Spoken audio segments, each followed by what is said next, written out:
Olá, pessoal, tudo bem? Eu sou o professor Gustavo. Hoje nós vamos trabalhar alguns livros da UFO e eu espero poder ajudar vocês, tá? Vou pedir licença para compartilhar a tela, tá? Espero também você consiga ver, inclusive, as minhas anotações, tá? Ok? Antes da gente começar, olha que rapaz bonito, gente, que beleza, ó. Olha só, professor Gustavo Borges, tá? Então, nós vamos trabalhar. Essa é a minha versão sem barba, tá? Ou com barba bem mais curta, né? Você posta aqui embaixo qual que fica menos pior, tá? Não vou falar melhor, não, né? O melhor não tem jeito, só se nascer de novo. Então, vamos lá. Para você ter mais acesso ao curso completo, tá? Você vai entrar nesse endereço aqui, ó. Basta digitar isso aqui, literaturagb.ead.guru. E aí você vai ter a resenha de todos os livros com os exercícios, com material de exercício múltipla escolha, exercícios discursivos, contextualização, análise filosófica, histórica sobre cada partezinha importante para você fazer um bom vestibular, tá? Vamos começar então, vamos começar falando do Caraíba, do Daniel Munducuru. Coloquei dois personagens importantes aqui para você, um casal, tá? Esse aqui é um casal, é o Perna Solta e Maraí. Os dois são excluídos da tribo Tupiniquim. Um tem uma perna maior do que a outra, não conseguiu, portanto, ser um guerreiro e passou a ser somente um mensageiro. Daqui a pouquinho eu vou te explicar que mensagem ele tem que levar para as outras tribos, tá? E a Maraí é uma escrava, né, presa de outra tribo e que ela vai agora se relacionar com o Perna Solta. Por quê? Como nenhuma mulher quer casar com ele, porque ele não vai ser um guerreiro, a Maraí também não tem nenhum homem que quer se casar com ela, porque ela é uma estrangeira. Portanto, aqui a gente tem o grupo dos excluídos, daquele que na nossa vida civil de atualmente sofre bullying, né? E nós vamos ter agora um outro casal, que vai ser a Potira mais o Periantá. Periatã. É, a Potira é de uma tribo distante e o Periatã, ele é da tribo Tupinambá. O que é isso? Que tanto de tribo que é essa? Então vamos lá, ó. Vamos pegar aqui uma tribo, pegar a tribo Tupiniquim. Tupiniquim é uma tribo do interior, uma tribo já dotada de acesso ao trabalho, já plantava, cultivava mandioca, ela é mais sedentária, né? E, portanto, do ponto de vista antropológico, os críticos consideram que é uma tribo que já conseguiu se estabelecer um padrão acima daquele primitivo que é o Tupinambá. Tupinambá é tribo canibal, ainda nômade, ele vive assaltando essa tribo inimiga, e nós temos uma terceira tribo aqui, uma tribo distante do interior do Goiás, né? Onde fica a Potira. A Potira vai ser uma mulher que ela não quer ser mulher. Ela quer ser homem, no sentido de atuar como homem. Então, é um personagem importante que trabalha os aspectos aí ligados ao feminismo, né? Então, assim, o autor, Daniel Munducuru, está tentando defender essa tese, né? Que a Índia, ela tem direito de escolha. Então, ela quer ser guerreira, ela quer matar o inimigo, comer a carne dele. Então, ela também é canibal. No fundo, todos são tupis, né? Tudo é de uma grande tribo chamada, que vai se chamar Brasil daqui a pouco, né? Por enquanto, é um lugar ligado à natureza. E aí acontece de chegar aqui um Caraíba, que dá nome ao título, ó, que dá título à obra. Caraíba é um índio que tem o poder de prever o futuro. É um xamã. Xamã é um sujeito que tem poder transcendental. Então, ele prevê, e logo no capítulo 1 ele fala: olha, vai dar problema, que vão chegar aqui os portugueses, eles serão nossos inimigos. Ele não fala portugueses, ele fala um fantasma branco. A gente é que deduz, porque nós estamos na frente da história, né? Que são os portugueses. Então, quando ele fala isso, ele instaura, eu vou até trocar de cor aqui, né? Ele instaura a instabilidade entre essas tribos. Essa instabilidade faz a obra mover. O que vai acontecer? Nós vamos ter aqui o perna solta, que é o mensageiro, né? Então, o perna solta, ele tem que chegar nessa tribo aqui, ó, e avisar para os primos dele, né? É um amigo de infância, eram primos, no fundo eram todos parentes mesmo, né? Que não dava mais para eles ficar brigando, porque o inimigo maior ia chegar. O Caraíba já tinha anunciado, né? E a Potira estava também se fortalecendo, porque ela queria ir para a guerra contra esses caras. Eles também ficaram sabendo dessa questão dos inimigos brancos chegando. O que eles fizeram? Então, imprescindível para a obra. Eles se deslocaram para um lugar mais adiante. Eles fugiram, tá? Fugiram. Isso é muito difícil para o índio, porque o índio é um guerreiro. Então, para o chefe Anhangá, Anhangá significa demônio em tupi, né? Para o chefe Anhangá provar para essa tribo tupinambá que eles têm que fugir, ele usou o artifício, né, de I have a dream. Eu tive um sonho. Tupã falou comigo, eu tenho que fugir, né? Então, quando Potira chegou aqui, ó, quem que estava aqui? Ninguém. Aqui tinha só alguns moradores que conseguiram ficar nas suas ocas, porque não conseguiram acompanhar, ou eram conservadores demais, geralmente muito velhos, né? Então, a cidade estava praticamente vazia. Só sobrou aqui, por exemplo, alguns mortos, né? E uma senhora, uma anciã, uma anciã. Essa anciã olha para Potira e fala: é você, é você, é você, certo? Então, ela identifica a Potira como parte da previsão do xamã. O xamã disse que os portugueses iriam chegar, né? Os brancos iriam chegar. E para resolver isso, precisaria de um útero de uma mulher forte, então a gente sabe que essa mulher forte é Potira, certo? Com também um guerreiro forte, que aí esse guerreiro vai ser o Periantã, que está aqui. Periatã. Só que o problema é, ela não quer ter filhos. E o Periatã, ele acha que a mulher com quem ele tem que gerar esse filho não é Potira, é a Maraí, que é dessa tribo. A gente já sabe que a Maraí é o casalzinho, já até circulei para você aqui, né? Aqui, ó. Ela é o casalzinho de excluídos. Então, essa confusão vai gerar uma dificuldade muito grande na tribo, vai gerar o rapto de Maraí, e aí o perna solta vai ter que ir lá salvar, provar que ele é um herói. Mas ele não é herói, né? Porque ele tem um problema físico. Como que ele prova que ele é um herói? Pela oratória. Então, perna solta, a grande virtude dele é que ele vai ser um orador.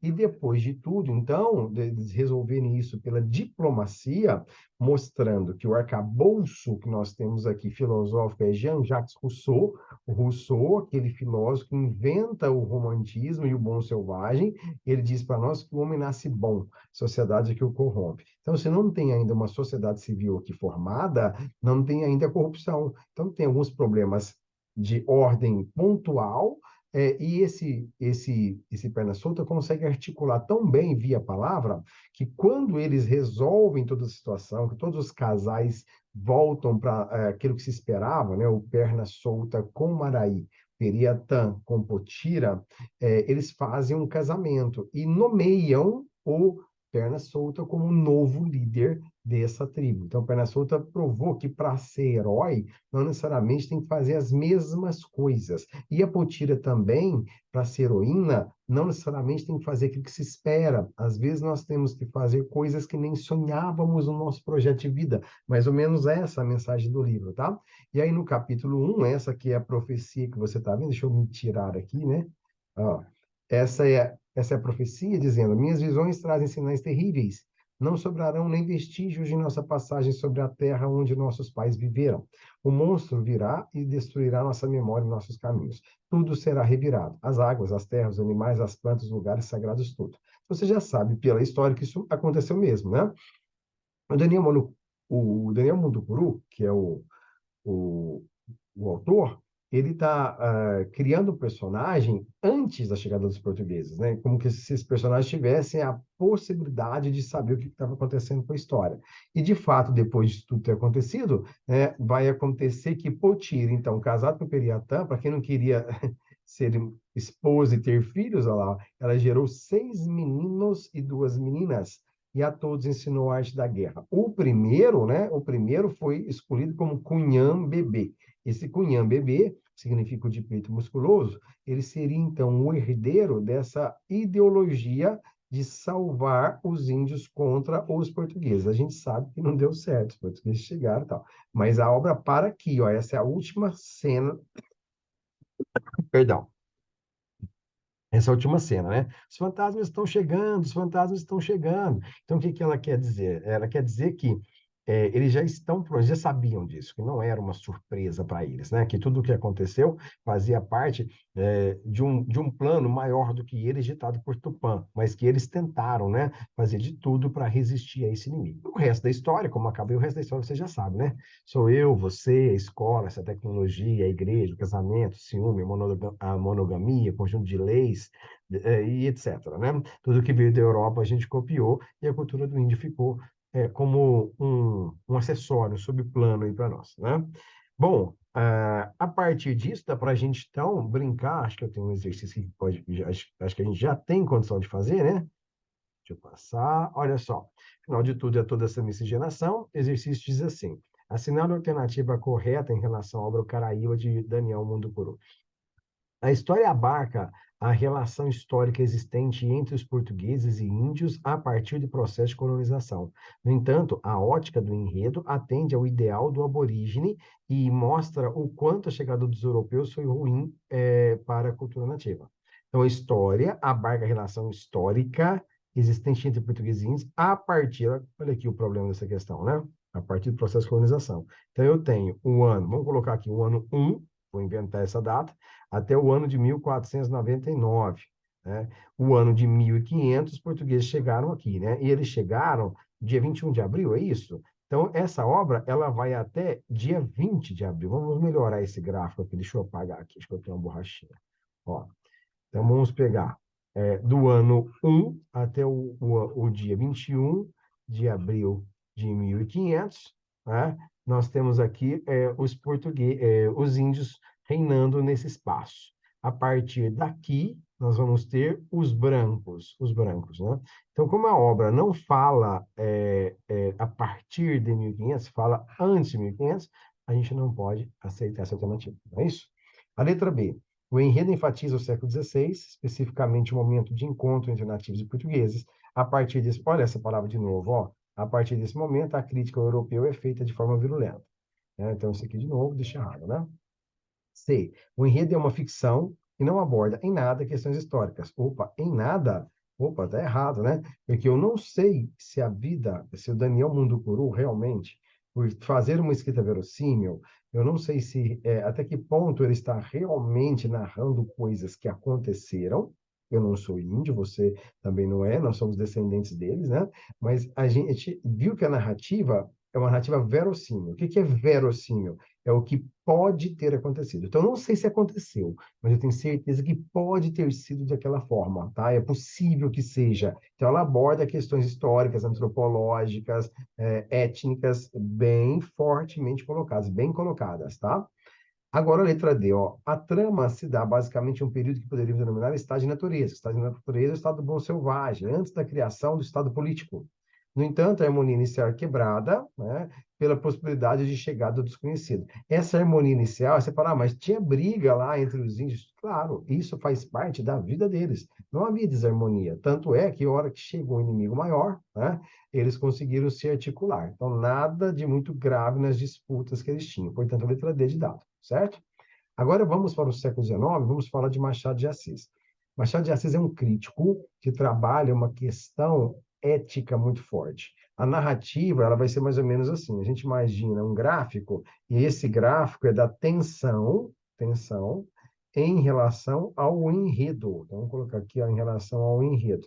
Então, quando a gente chega aqui no clímax, que é no último momento da obra, nós estamos no mais alto ponto da tensão. Essa tensão é sempre uma tensão ética, tá? Então, nesse caso aqui, no caso, vamos colocar o primeiro conto aqui, que eu já organizo e já te explico melhor. No conto de escola, nós temos uma narrativa em primeira pessoa. O Pilar, ele conta como foi um dia de escola dele. Ele resolve isso, a gente vai, então, ele não vai contar a vida inteira de estudante dele, isso seria uma novela. Quando a gente recorta uma parte, né, tem um único clímax, a gente chama de conto. Então, ele vai contar que o professor dele era muito violento e o filho do professor estudava com ele. O filho do professor Raimundo, ele era um aluno muito fraco, né? Então, o que o Raimundo pensa? Ó, eu vou pedir para o Pilar, que é um aluno muito esperto, né, me ensinar gramática. Então, eles estão estudando gramática, e o menino, então, o pilar está dividido entre o carpe diem e a responsabilidade da escola. Porque ele olha pela janela e viu o pessoal soltando pipa lá no morro, eles estão lá no Rio de Janeiro, né? Então, ele quer brincar, tal, né? E, de repente, algo lhe tira dessa ideia de brincar, que é ganhar um dinheiro, ganhar uma moeda, né? Do império, para ensinar gramática. Então, ele faz isso, só que aí o Curvelo, que é um terceiro personagem, ele não está participando da brincadeira. Será que é por isso que ele beda, né? Que ele delata o, o nosso personagem Pilar? Então, esse Curvelo vai até o professor e fala: olha, seu filho é corrupto, ele está pagando para o outro estudar, e o outro está recebendo, né? Então, são corruptos. Só que na hora de punir, quem que o professor pune? Só o que não é filho, só o Pilar. Então, o Pilar, ele conta isso para nós, né? Ele conta que com o Raimundo, ele aprendeu a corrupção, o Raimundo ofereceu dinheiro para ele. Com o Curvelo, ele aprendeu a delação. O Curvelo é um dedo duro. E com o professor, ele aprendeu a punição. E uma punição errada, né? Porque se tinham dois envolvidos, por que que o professor só pune um e não pune o outro? Ah, porque o outro é filho. Então há todo um processo de proteção, né? É aquele que eu gosto e de punição aquele que eu não gosto. Bem a cara de Brasil isso aí, né? E aí ele vai para casa todo machucado, porque a punição é palmatória, então ele leva 6 palmadas em cada mão, né? Uma régua de madeira muito forte, né? Ele não conta para a mãe a verdade, e no outro dia, em vez de ir para a escola, ele com a mão inchada, ele vê os policiais, né, os fuzileiros passando com a banda tocando tambor, e ele achou o tambor o máximo, então ele fala, eu queria também, né, tocar tambor e tal. Então, o que que a gente percebe aqui? Percebe que a compulsão dele, né, por brincar, foi substituído pela compulsão de ter dinheiro. A compulsão de ter dinheiro foi substituída pela compulsão de tocar tambor. Ou seja, o processo de ter compulsão nunca é cessado na nossa mente, né? Ele sempre é substituído por outra coisa. Então, dentro disso, em quais eventos ele participa? Ele participa exatamente da escola, ele participa agora da vida lá do morro, ele participa do tambor, de ver os líderes com os tambores. Isso faz com que a gente entenda na participação da vida cotidiana como essa vontade de ser, de existir, ela é combinada com os elementos que vão nos mostrar o resto da sociedade, que é toda caótica. Como assim toda caótica? É só você perceber. O que que a escola ensinou? Ensinou corrupção, delação e punição, menos gramática. Ou seja, a finalidade, né, a que veio a escola, né, a que se propõe, não foi atingida. Então, uma crítica também à escola. E outra pergunta para você, né, para você pensar. É, por que que o professor bateu nele? Ah, porque ele está recebendo para ensinar. E a profissão de professor é o quê? Receber para ensinar? E por que que então que ele está batendo se o outro está fazendo o que ele mesmo faz?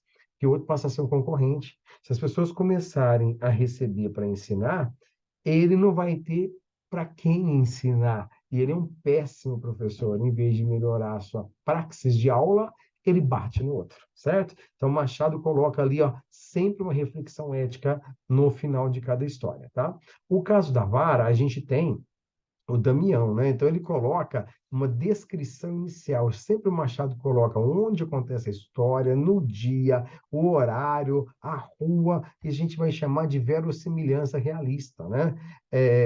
O Damião foge do seminário e ele não tem para onde ir. Então o que que ele faz? Ele vai para a casa do pai? Não, não pode, o pai é bravo. Então a gente vai riscar isso aqui, ó.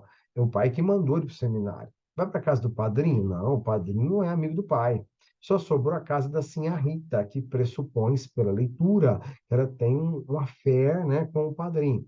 Então ele chega na casa dessa mulher e implora, "Não, pelo amor de Deus, eu não quero ficar lá, eu não tenho inclinação, me ajuda, me salva." E ele implora tanto que a mulher fica sensibilizada. Então ela manda chamar o padrinho, para o padrinho interceder junto ao pai, para ele poder ser livre. Só que o pai não quer. O pai quer ver o moleque na cadeia, mas não quer ver ele fora do seminário. Ele é um desobediente, tá? O resultado é que, nesse intervalo, o menino Damião fica na casa, e na casa tem uma negra chamada Lucrécia. Vou colocar o nome dela aqui para você, tá?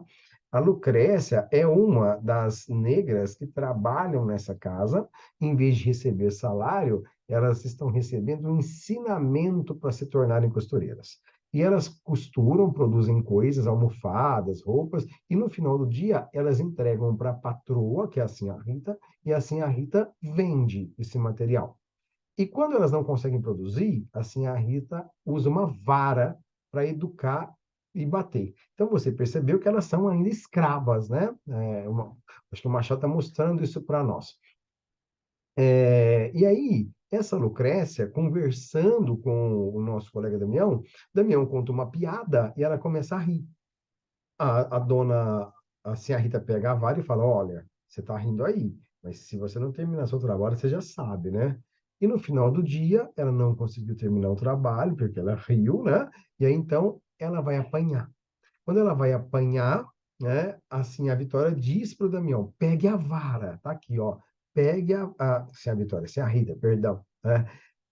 Pegue a vara. E aí ela fala praticamente as mesmas falas, os mesmos dizeres que Damião disse ao chegar naquela casa.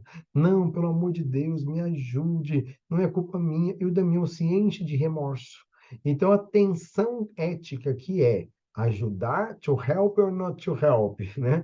E ele acaba não ajudando, ele acaba pegando a vara. Porque se ele ajuda, ele vira inimigo da Sinhá Rita. E aí então ele vai ter que voltar para o seminário. Então, qual que é a grande reflexão? Quem que vale mais? O eu ou o outro? Se eu tiver que decidir entre mim e o outro, quem eu vou proteger? Esse é professor, óbvio que serei eu. Sim, mas você foi o culpado do sofrimento do outro. Você contou a piada, o outro riu. Então, e aí? Qual é a parcela de responsabilidade que você tem? Qual é a questão ética? Como você defenderia essa causa aí, né, se você fosse um advogado? E na mesma linha de raciocínio, nós vamos ter o pai contra a mãe. Também é um conto que fala de escravidão. Conta que os negros roubavam para beber cachaça. Então, o que que os senhores de escravo faziam? Colocavam máscaras, como você está vendo aqui, de modo que a boca ficava tapada, não tinha como colocar a bebida. Se não tem como beber, não tem por que roubar. Então, para coibir o roubo, eles colocavam essas máscaras nos negros aqui no Brasil. E aqui a justificativa da ordem social é que não há uma ordem social sem que se aplique uma punição violenta, como você está vendo, né? Então, Machado já está dizendo que lá no século XIX já tinha uma ideia de violência para regular a sociedade, né? De coerção e tal. Então, nós vamos ter aqui nesse conto, a partir desse contexto, um personagem principal que é o Candinho. Lembremos que esse nome é branco, Cândido significa uma coisa branca, neve mais branco ainda. É um cara que não quer trabalhar, ele é um preguiçoso, mas quer se casar com a Clara, que também é branca, né? Então a gente está vendo que eles não são escravos, tá?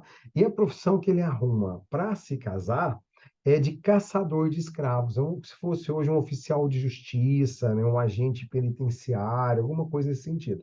Os escravos fugiam, e então ele tinha que ir atrás desses escravos, localizá-los e levar para o seu antigo patrão. Como que ele sabia disso? Ele lia no jornal, então ele é branco alfabetizado, portanto, ele está um nível acima na escala social, não é mesmo? E aí, nessa obra, a tia Mônica, que é a personagem realista, a tia Mônica fala: Olha, vocês estão românticos demais, vocês não têm dinheiro, o filho de vocês vai comer o quê? E aí a Clara responde: Nosso Senhor nos dará o de comer. É uma frase muito romântica. Então, aqui a gente pode passar aqui um traço aqui, né? E dizer que a gente está falando uma linha da ingenuidade. E a tia Mônica, a linha da racionalidade. O menino nasce, eles não têm como sustentar mesmo, né? Esse emprego está cada vez mais complicado, já não tem muitas demandas. E por fim ele consegue, então, achar no jornal uma negra que valia 100 mil cruzeiros, e isso aqui não acha, não acha. Então, o, o prazo está acabando, não tem comida. A tia Mônica falou que não vai bancar mais a casa, e é para eles levarem o filho, né, para a Roda dos Enjeitados. Roda dos Enjeitados, gente, é uma espécie de orfanato, tá? As crianças, na verdade, acho que é bem pior que o orfanato, né? As crianças são abandonadas lá, né, sem nenhum tipo de cuidado, né?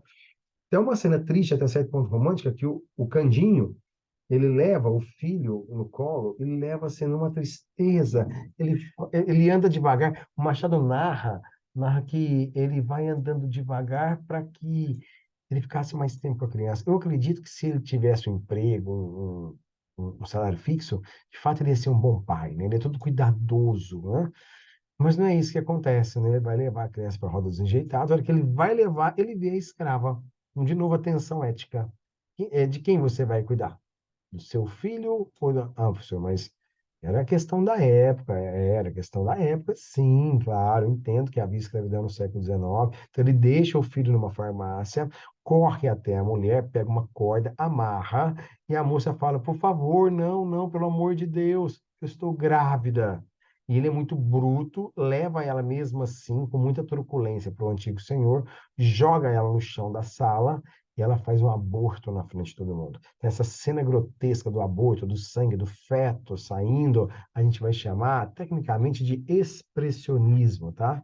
Expressionismo é uma adjetivação negativa. Então, a literatura, nesse trecho, ela não é só realista, ela é realista naturalista, porque ela é uma cena muito forte ligada à biologia, ao sangue, né?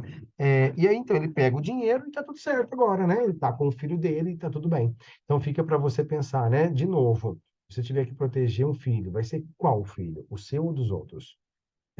Se você tivesse que ter uma demanda ética, você seria personalista, passional, ou você seria ético bastante para separar as duas coisas, né? Aí, né? Esse é o Machado de Assis denunciando a nossa forma de viver. Então, os temas abordados são sedução, corrupção, delação, nos três contos, né? Ó, ética, atenção entre o certo e o errado, tudo pode virar tema de redação se você usa esse livro como repertório cultural, tá? Só um minutinho. Diferença entre os seres, né? O branco e o negro, principalmente, o rico e o pobre, né? O que de fato uma escola ensina, né? Qual é a função da escola? A escola, na verdade, ensina tudo, né? Meu filho de 8 anos chegou aqui em casa perguntando o que era tal xingamento, né? Então, assim, os palavrões, né? O bullying, a, a forma de tratar o outro, a gente aprende na escola e com muito mais eficiência do que aquele conceito que está no livro didático, não é verdade? Ó, amizade, professor e educador, qual a melhor versão do ensino e aprendizagem? Olha que tema de redação bacana para você fazer, tá? Bom, então tá aí um exercício no que concerne ao conto pai contra mãe, que é isso que a gente acabou de ler, né? É correto afirmar. Neste conto, descreve-se o conflito familiar entre o pai Candinho e a mãe, Clara, que debatiam sobre a escravidão. Ela mostra-se favorável a ter escravos, ao passo que Candinho era o contrário. Bom, isso não tem nada disso, né? Os dois não são nem a favor nem contra, né? Eles querem dinheiro para cuidar do filho. Então, se tudo vale para cuidar do filho, inclusive usurpar da vida do outro, fazer a outra praticar um aborto ou mandá-la para a escravidão, para o cativeiro, se tudo vale, o ser humano não está sendo usado como fim, mas está sendo usado como meio. E aqui, então, a gente pode usar o Kant nessa obra, né? O Kant no imperativo prático, que é a segunda máxima dele, tá? Imperativo prático. O que o Kant diz para nós? Nós não podemos usar as pessoas nunca como meio para atingir outra coisa. As pessoas têm que ser respeitadas na sua integridade. As pessoas têm que ser valorizadas na sua liberdade, na sua pessoalidade, tá? As pessoas devem ser usadas como fim máximo nelas mesmas, certo? A letra B. No conto em questão, não há meio tom, contorno indefinido ou sugestão. Machado fala abertamente sobre escravidão no Brasil, mostrando as mazelas do escravizado. Essa aqui, ó, é a que a gente vai assinalar, certo? Porque não há meio tom, mostra como é que é ser escravo no Brasil, tá? E como é não ser escravo também, né? Como é que é ser branco e não ser da elite, mas aquele que está na classe média ali, né? Sabe ler, como que ele faz? Ele subverte qualquer moral para dar conta da sua vida. Será que tem alguma coisa a ver com a gente hoje, né? Tudo bem. Vamos para o Bacurau. Bacurau é um filme maravilhoso do Kleber Mendonça e do Júlio Dornelles, né? É um filme que começa já mostrando uma tecnologia, uma imagem de satélite, né, que vai fazendo um zoom no planeta Terra, um zoom na América do Sul, um zoom no Brasil, no Nordeste, até chegar na cidade de Bacurau. Na cidade de Bacurau, a primeira coisa que acontece é um caminhão-pipa, né? Caminhão-pipa é aquele que leva água, entrando nesse arraial, porque esse arraial está em Ibris. Ibris significa desequilíbrio, significa caos. Então não tem água lá. Daqui a pouco não vai ter energia, daqui a pouco não vai ter comida, daqui a pouco as pessoas vão tentar fugir de lá e vão começar a morrer. Então, Ibris é alguma coisa que está fora da normalidade. Então, Bacurau foi uma cidade que foi usada para fazer uma espécie de jogo. Então, imagine que isso aqui é Bacurau. Bacurau, então, vai ser cercada e vai ser tirada do mapa. Como assim tirada do mapa? Se você conseguir, no começo da obra, digitar Bacurau no Google, vai aparecer onde ela está. Aí passa um pouquinho, digita Bacurau de novo, ela já não existe mais. Ela foi tirada literalmente do mapa. E aí começou a acabar a água, começou a acabar a energia. Para quê? Para que tudo que acontecesse nessa cidade ficasse circunscrito a ela. Porque aqui vai começar um jogo. Qual que é o jogo? Os americanos, que eu vou chamar aqui de forasteiros, os forasteiros virão para matar o pessoal de cá. Vai matar por quê? Porque quanto mais eu fragilizo, eu adoeço a cidade, mais ela depende dos políticos. E o cara que vai financiar esse jogo é o Tony Júnior, prefeito da cidade, candidato à reeleição. Então, o que ele está fazendo? Ele está pedindo para esses caras aqui fazerem essa brincadeira. O vencedor ganharia um prêmio, e se matarem todos os homens, sobrarem as mulheres é mais fácil, né? Sobrarem as crianças é mais fácil. Então, o jogo não era para matar criança, o jogo não era para matar mulher, né? De vez em quando aparecia uma outra morta, as pessoas eram punidas, né?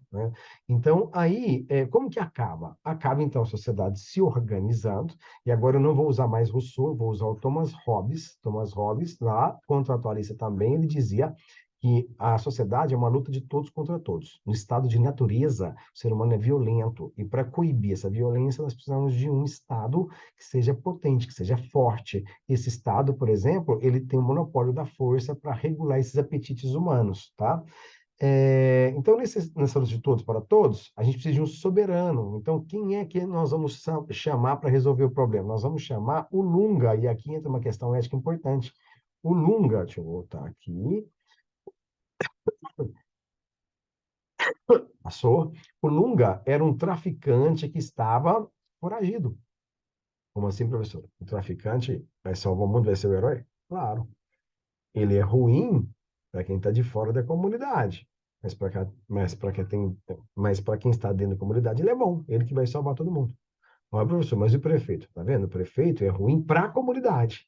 Então, quem que é pior? O prefeito ou o Lunga? Tá vendo? Então, o bem versus o mal. O bem vai ser o prefeito, o bem seria o prefeito, numa vida ideal, e o mal seria o Lunga. No Bacurau é o contrário. O bem vai ser o Lunga, um traficante que vai conseguir treinar as pessoas, né, e se articular para vencer esse jogo, né, de forma precária. Então, essas pessoas simples, pobres, analfabetas, famélicas, vão ganhar dos caras que tem drone, que tem arma tecnológica, que tem computador, né? Então, esse mal aqui, ó, vão ser os forasteiros, né? Ou até o Tony Júnior, que representa todos eles juntos, tá? Como eu tenho pobres ganhando dos ricos e inicialmente eram para ser massacrados, eu tenho que lembrar da Guerra de Canudos, né? Afinal, essa obra se passa no Nordeste. Os policiais saem do Rio de Janeiro e vão até o interior da Bahia para matar nordestinos. Essa obra é a mesma coisa, só que na versão cinematográfica, tá? Então aqui mostra o comecinho, né? Alguns personagens. Então nós temos a Dona Domingas, né? Que é uma médica muito ética, muito boa, mas ela fica tão assim incapaz de melhorar a sociedade. Ela trabalha num lugar que não tem vacina, que não tem remédio, que não tem nenhum tipo de possibilidade de ser médica, né? Porque o sistema público está quebrado, né? O nosso político é um corrupto, que ela se embriaga no final do dia. Então ela fica muito tonta. Na segunda ela vai trabalhar normalmente, mas ela fica indignada e isso faz ela beber. O Damiano é uma espécie de bom selvagem. O Damiano é o que mora nos arredores. Ele fica, quando ele está na casinha dele, ele fica sem roupa, ele põe incenso, faz oração, cuida das plantas. Ele é uma espécie de Capitão Fantástico. Sabe o filme Capitão Fantástico? Sujeito do mato mesmo, um xamã, um caraíba, é mais ou menos isso, tá? E a dona Carmelita é a senhora que faz a caridade.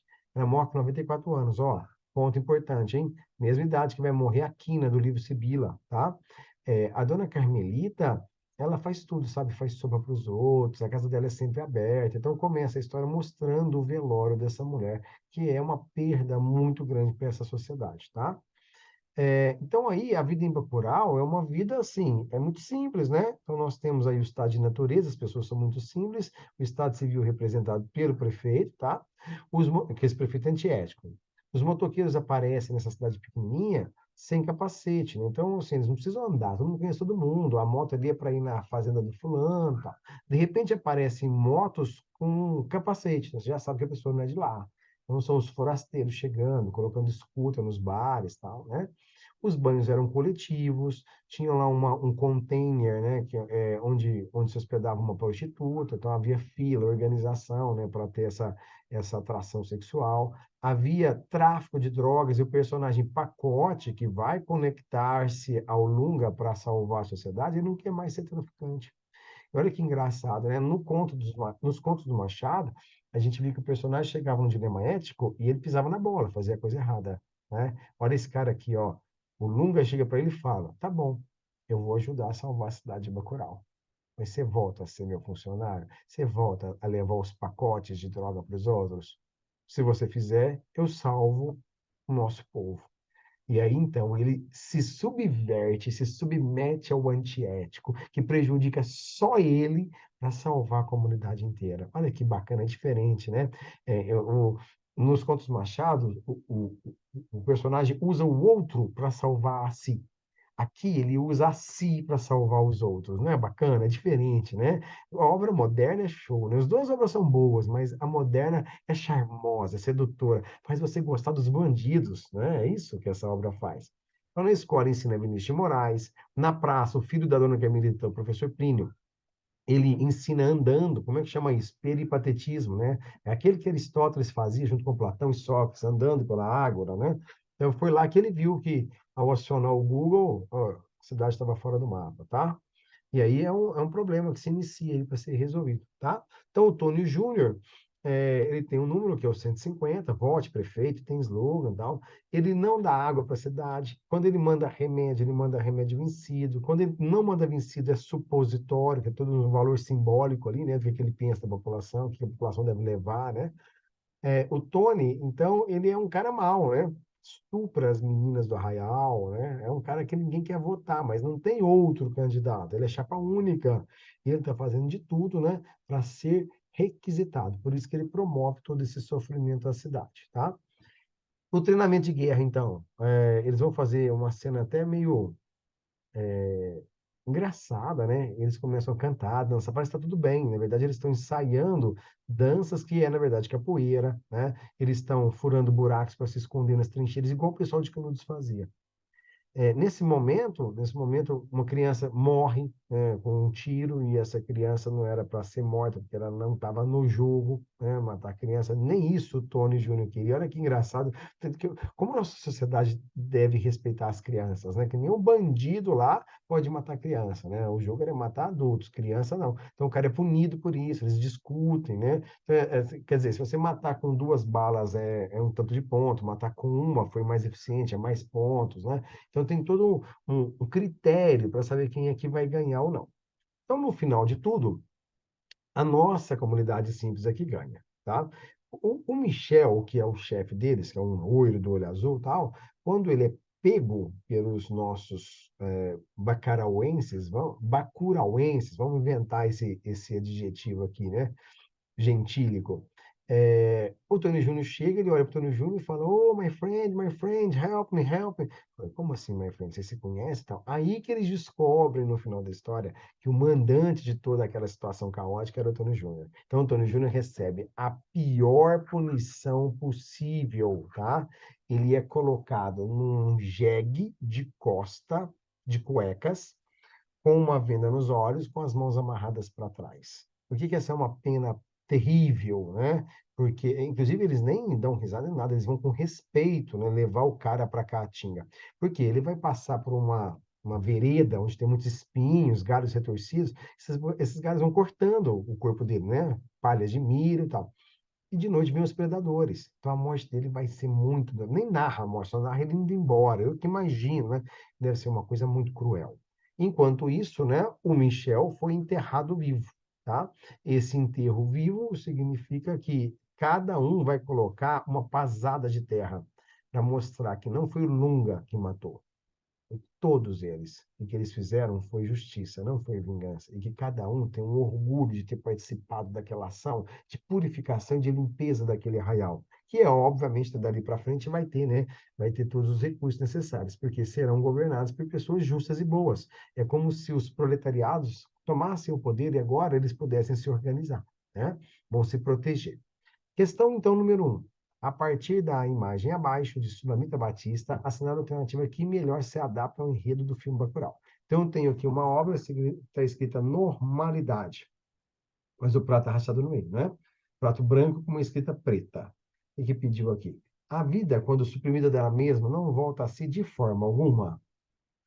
Esse de forma alguma está errado em relação ao prato, né? Porque lá fala normalidade, né?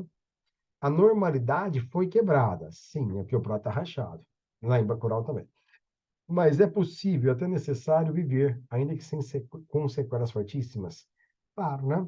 Essa a gente vai assinalar. O que que ela quer dizer? Que é possível a gente viver, mas não vamos viver sem sequela, né? Depois da Covid-19, se você não teve nenhum parente que faleceu, sua vida vai voltar para a normalidade. Mas se você teve o pai, a mãe, o cunhado, teve gente aqui na minha cidade, eu tive um aluno que ele perdeu o pai, perdeu a avó, o avô e um tio, todos moravam no mesmo prédio. Isso foi na formatura, né, do terceiro ano do ensino médio. Foi uma semana antes da formatura, né? A menina que leu a homenagem aos pais, ela não deu conta de ler. Todo mundo começou a chorar. Por quê? A vida tem que ser tocada, mas vai haver sequelas, não é isso? Tá? Infelizmente vai. Certinho? Muito bem. Agora eu vou interromper aqui um pouquinho, tá? Pausa para o café, a gente já volta. Olá, tudo bem? Estamos de volta. Você tomou seu cafezinho? Só lembrando que se você passar para a segunda fase, tá? Manda um recadinho para mim, para a gente comemorar juntos. Vai lá no site literatura.ed.guru, pega o material para fazer as questões discursivas e manda também. Lá tem meu contato, né? Para a gente poder fazer a discussão das questões lá, ok? Espero que dê tudo certo. Então, vamos voltar aqui, né, na nossa discussão. Vamos para.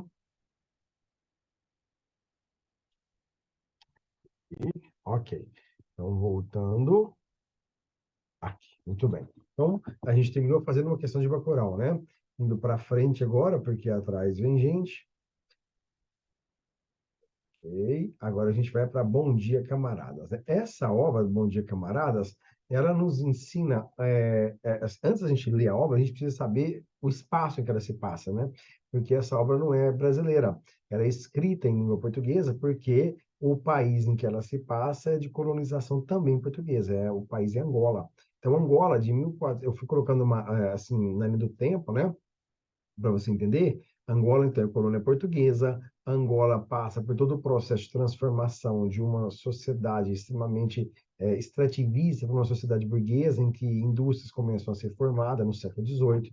A Inglaterra propõe o fim do tráfico negreiro, porque ela precisa de trabalhadores livres. Então, a transformação do país no lugar em que o neoliberalismo, o capitalismo impera, né, é uma constante. A Conferência de Berlim, ela divide a África no que a gente conhece hoje como mapa político. Então, antes de 1884, a divisão dos países africanos não era como a gente conhece, né? Eram por biomas, era por tribos, né? Era por questões naturais. Aí depois virou a África belga, a África portuguesa, né? Se você pegar, por exemplo, a África aqui, ó, Angola, a gente está aqui, ó. Daqui para cá é Brasil, né? E aqui tem Moçambique. O projeto de Portugal era colonizar esse cinturão aqui, onde está Botsuana, por exemplo, né? Para poder não precisar dar a volta lá e chegar nas Índias, né? Então, Portugal tinha todo esse projeto aqui, ok? Bom, então, em 1910, é a República, mais ou menos em 1950, começam então os movimentos de libertação. A nossa independência em 1822, a deles em 1975, até pouco tempo, né? Até pouco tempo, um dia desse, Angola ainda era colônia de Portugal. Então, a língua portuguesa, ela vai ser importante nessa coletânea da UFO, porque ela materializa a cultura do índio, porque o índio não sabia escrever, né? E materializa também a cultura dos africanos, que também não tinham língua nativa. Então, quer dizer, não tinha língua escrita, né? Então, a língua com projeto missionário de escolarização, a língua do colonizador é responsável pela materialização da cultura do colonizado, tá? Então, Para isso acontecer, esses movimentos foram muito importantes. Movimento para a Libertação da Angola, Frente Nacional de Libertação da Angola, União Nacional de Dependência Total da Angola, todos eles são movimentos de cunho socialista, e a partir disso, na transição, nós vamos ter presidentes da República angolanos derivados desses movimentos, tá? Um deles, por exemplo, foi o Pepe Tela, foi o ministro da Educação. O Pepe Tela foi o autor do livro Mayombe, né, que já caiu, inclusive, na FUVEST. Então, aqui, esse livro, ele está dizendo para nós temos um movimento de libertação da Angola, é um movimento socialista. E o que vai acontecer na obra é que um personagem de 12 anos, mais ou menos, ele é um menino que está numa escola e ele é funcionário do pai que está participando dessa transição. Então, o pai, ele é a favor da expulsão dos portugueses, da transição para uma economia socialista, e o menino, sem saber disso, ele acaba veiculando as ideias. É por meio dessa ingenuidade, pseudo-ingenuidade, que a gente vai entendendo onde está a história. Mas então, professor, a história defende o socialismo? Não. Ela mostra que também no socialismo existem alguns problemas a serem enfrentados por nós. De modo que não importa o ismo, socialismo ou capitalismo, a sociedade precisa melhorar enquanto empatia, humanidade. Afinal, o nosso protagonista, ele é um menino, e o funcionário da casa dele é um angolano que gosta dos portugueses. E ele é um angolano que não gosta, né? Um é capitalista, o outro é socialista. E os dois são os melhores amigos. Isso mostra que é possível a gente viver. Olha que legal essa ideia, hein? Que é contrário ao que a gente está vivendo de polarização política. É possível viver sem a polarização política. É possível respeitar o outro. É possível, mesmo sabendo que o outro pensa politicamente diferente da gente, conviver com o outro dentro da nossa casa e saber escutar o que o outro tem para dizer e conseguir comer da comida que o outro faz. Afinal, né, o camarada Antônio era cozinheiro, tá? Uma mensagem muito bonita do livro para nós. É assim que ele cumprimentava, ó. Mas camarada Antônio, tu não preferes que o país seja assim livre? Então esse camarada Antônio é um velho cozinheiro da família, tá? E o camarada Antônio, ó, tu trabalhavas para um português, mas Antônio, tu não achas que cada um deve mandar no país? Os portugueses estavam aqui fazendo o quê? Então, essa visão é uma visão contrária. Esse menino de 12 anos, ele não tem a condição política de fazer essa análise. Então, a gente pressupõe que ele reproduza ideologias do próprio pai, né, que era funcionário do alto escalão. Na casa dele tem comida, a casa dele é de 2 andares, né? Inclusive, ele vai para a escola com o camarada João, que é o motorista do pai, ele vai em carro público. Então, isso mostra que houve também a usurpação, né? Houve o aparelhamento do Estado aqui, tá? Ou, aqui eu tenho os personagens, né? Nós temos o nosso narrador, que é um anônimo, né? E esse anônimo, isso é interessante, né? Porque isso dá mais sabor à obra. Mas os outros têm nome. Então, o camarada Antônio, que é o cozinheiro, o pai, ele acorda o pai chamando: Bom dia, camarada pai. E a palavra camarada é uma palavra que foi usada na Revolução Bolchevique, né? Revolução Russa de 1917, né? E que o nosso companheiro, e que o nosso presidente traduziu essa palavra para o companheiro, né? Então, a tradução de Lula para o companheiro quer dar esse viés, né? As próprias cores vermelhas que estão lá na bandeira, as cores que estão na bandeira do PT, então tem todo esse viés, né? Ideológico de associar, né? Uma visão socialista no Partido dos Trabalhadores. Voltando aqui para a obra, a gente tem a professora Maria e a professora Angel, que são professores cubanos. Então, a ideologia cubana vai estar dentro da escola. Os professores cubanos preparam para a guerra, eles disciplinam, eles meninos têm que limpar a escola depois da aula. Quer dizer, eles são criados num modelo de alta rigidez de controle, tá? Eles têm controle do que vão comer, não podem comprar o que querem, eles têm um cartão que dá um limite do que quantidade de peixe que podem comprar. Então, tem toda uma sociedade absolutamente controladora. Então, mostrando que o socialismo não um, a melhor coisa do universo, porque ele restringe possibilidades de atuação, de meritocracia, tá? O restante são colegas de escola lá. O Helder, o Célio, o Mortalo, o Cláudio, a Petra, o Bruno, a tia Dada, que é uma tia que mora em Portugal. E essa tia é importante porque ela vem de Portugal e ela traz coisas que os meninos não conheciam. como batata e chocolate. Então, já tem uma crítica aqui, né? Então, o socialismo não está suprindo tudo o que precisa. Como não incentiva nada que é ligada ao extra, como, por exemplo, o chocolate, né? Isso acaba mostrando que há uma carência de algumas coisas lá, né? E, ao mesmo tempo, temos praias que chama Praia do Bispo, Praia dos Soviéticos, então há uma usurpação do Estado também. A Paula, funcionária da rádio, é importante que quando o menino foi chamado para fazer um discurso na rádio no dia 1º de maio, e a pergunta é, por que que ele foi chamado na rádio para fazer um discurso no dia do trabalho? Será porque que ele fala bem, que ele é um bom aluno, ou porque ele é filho de um funcionário do alto escalão? Tá vendo? Então tem toda uma questão de corrupção subentendida na obra aqui também, né? Aqui, e quando ele vai fazer o discurso, eles pegam o discurso que ele escreveu, tira, colocam outro discurso com carimbo, quer dizer, aquele discurso já foi revisado, já foi colocado dentro dos padrões da ideologia socialista, aquele discurso fala sobre o que tem que ser falado e autorizado dentro do sistema. Então, há um controle da rádio, há um controle da escola, há um controle da comida, né? Então, uma transição após 1975, de um sistema capitalista para um socialista, não libertou, não libertou os angolanos, né? Deixou os angolanos com muita dificuldade também, né? Mas, enfim, talvez seja isso que eles quisessem naquele momento, porque do jeito que estava com os portugueses, né? Como não narra na obra, a gente não tem um parâmetro para saber, talvez com os portugueses tivesse sido bem pior, né? Na visão do narrador, principalmente. Vamos ter uma presença importante de uma lenda urbana, a loira do banheiro, por exemplo, né, é uma mulher que me deixou assim fazer xixi várias vezes, né? Aqui na minha cidade tinha também um tal do Zé do Anel, né, que andava cheio de anel, com um saco nas costas, segundo a minha mãe, né, carregando crianças desobedientes, né? A mulher do algodão e quem viu aí Harry Potter, né, a moita do banheiro. Então, o caixão vazio vai ser mais ou menos paralelo a todas essas lendas urbanas que a gente tem aqui no Brasil. Caixão vazio é a história de um caminhão com delinquentes, né?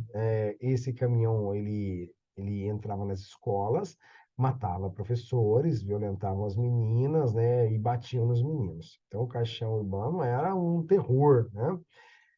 E apareceu, né? Lá no quadro da escola, né? Estaremos aqui amanhã às 14 horas, né? Então, desde quando, né? Um sujeito que vai fazer uma violência indica hora e local para agir. Mas os meninos ficaram apavorados, né? Apavorados. E como a sociedade era de muito controle, no outro dia, um levanta a cabeça, olha pelo vidro e vê um carro diferente chegando e levantando muita poeira, né? Eles não sabem, mas era um inspetor, vamos dizer, né? Hoje que seria do MEC para nós, um inspetor educacional. O cara iria ver se a escola estava ensinando a doutrina cubana, socialista, né? Estava tudo certo. Mas os alunos acharam que era o caixão vazio. Nossa, e todo mundo saiu correndo, desesperado, pularam o muro da escola, né? Aquele rolo todo. Então, uma parte ficcional. Engraçado que eu li essa obra exatamente na semana anterior àquele suposto atentado que haveria na sexta-feira nos colégios brasileiros. As escolas começaram a colocar detector de metal para a gente entrar, e os pais passaram a não mandar os meninos na escola naquele dia, né? E não aconteceu nada, assim como não acontece na obra, né? Houve um grande mal-entendido na obra aqui, né? Bom, e aí então, aqui, ó, essa é a murta, né, gente? A murta. Aí então, aparece, né, no dia 1º de maio, logo depois que ele foi buscar a tia no aeroporto e que ele passou pela rádio, aparece na praça o presidente da República, ela não fala o nome, né? E nem fala especificamente a data para a gente localizar, né? A gente pode supor, né? Se você fizer uma pesquisa aí lá no material, né? Na literatura EAD tem, né? Se você fizer uma pesquisa, você vai encontrar que é possível encaixar um nome aqui, né? Um pouquinho de precisão. Então, no 1º de maio, eles cantaram o hino. Até aí tudo bem, né? 1º de maio estão cantando o hino do país dele, tá certo. Aí depois o ministro da Educação distribuía bandeirinhas vermelhas e amarelas. Essa bandeirinhas vermelha e amarela era do MPLA. Então agora já deixou de ser uma comemoração do Dia Internacional do Trabalho e passou a ser o que a gente chama de aparelhamento. Olha que legal você usar isso na redação, hein? Aparelhamento do Estado. Aparelhamento do Estado significa exatamente quando o político deixa de fazer uma política para o bem comum, pautada na ética, e passa a fazer o uso do Estado para si, para se manter no poder ou para o seu partido. Então, aí, eles começam a fazer exatamente uma manipulação de massa, né? E o menino descobre, fala assim, olha, ele sente isso, ele fala, eles estão falando disso aí e tal, mas cadê os carros? Cadê o desfile? Nossa, não teve, que triste, coisa chata. Se eu fosse presidente, eu ia fazer de outro jeito. Então, sutilmente, né, a gente vê que esse menino, ao mesmo tempo que ele divulga as ideias do socialismo, porque ele é uma criança, está sendo manipulado por um sistema maior que ele, né? Ele acaba também vendo que tem algumas incoerências, tá? Então, não é uma obra que defende o socialismo ipsis literis, não. E aí, por fim, o abacate cai. Esse abacate é simbólico, né? Esse menino tem uma particularidade que ele sente o cheiro de tudo. Ele sente o cheiro do vento, o cheiro do abacate, ele sente o cheiro de suor, o cheiro da comida, o cheiro de peixe. Quando ele sente que o abacate caiu, é porque a gente está já no final da obra. A tia que ele gosta voltou para Portugal. É, a, ele vê que os professores já foram embora para Cuba, eles se despediram. O ano letivo está acabando, fizeram a última redação, a última prova, né? Na redação, todo mundo falou de armas, porque todo mundo tinha armas, lá os pais tinham armas, né? Então, é muito simbólico, né? Esse abacate caindo, no sentido de mostrar que a vida era criança, né? O abacate era uma semente que cresceu, que ficou madura e agora ele tem que ser consumido, assim como o menino. Era uma criança, cresceu e agora ele tem que partir para um outro ciclo de vida. E é nesse momento que, quando ele chega em casa, ele recebe a notícia que o camarada Antônio tinha morrido. É uma cena tristíssima, né? Ele falando que o silêncio doía, ele não escutava o barulho dos talheres na cozinha, não tinha comida, e não é só por causa da comida e alimentação, ele gostava de conversar. Ele acordava todo dia e falava bom dia, camarada Antônio. O camarada Antônio já estava lá, né? Então era uma relação muito ética entre eles, apesar de serem tão diferentes na idade, né, nas perspectivas políticas. E por fim, então, chove. Quando chove, ele fala: e se chovesse em toda Angola? Se a chuva limpou aqui a minha casa, limpou o terreno, limpou o chão onde estava o abacate, limpou, se amanhã vai abrir o sol e começar um outro dia, podia chover então na Angola inteira. Então aqui termina a obra com uma melancolia mais recheada de esperança muito grande, né? Tudo bem, eu perdi as coisas que eu gostava, mas ainda há esperança. E a gente pode estender isso agora para a própria Angola politicamente, né? A Angola, ela é o abacate que cai, né? Ela era um país em estado de natureza, passou a ser capitalista, colônia de Portugal, depois ela vira província de Portugal, ela vira uma república, mas e agora? Como é que é? Quer dizer, está tudo arrebentado, está empobrecido, mas ainda dá para mudar, ainda dá para reverter as coisas. Não é legal? Ó, então vamos para um exercíciozinho, será que tem? Aqui, a questão 1. Assinar a alternativa que evidencia o sentido mais pronunciado de João. O sentido mais pronunciado de João está na letra A, dali eu não vi abacateiro. Na letra B, podia ouvir o barulho das folhas a serem abanadas pelo vento. Letra C, tudo bem, sim. Dele também um beijinho. Ou letra D, aquele cheirinho abriu o meu apetite. Eu não entendi nada dessa questão aí que ela está dizendo. Ela está perguntando o sentido. Quais são os sentidos que a gente tem? Olfato, visão, tato, paladar, audição, e olfato. E o dele é o olfato. Então, se na letra A está falando do verbo ver, opa, não é essa. Do verbo ouvir, não é essa. Do dar um beijinho, que é pelo tato, não é essa, né? Então, ficou aqui, ó, cheirinho, beleza? Letra D de dado. O cheirinho abriu-me o apetite. Certinho? Muito bem, tá? Vou desejar aqui um abraço para vocês. Vou fazer a gravação da outra aula separadamente, tá? Já falta só metade agora. Estamos já caminhando. Qualquer dúvida pode mandar para mim, né? Por favor, teria o prazer em te ajudar.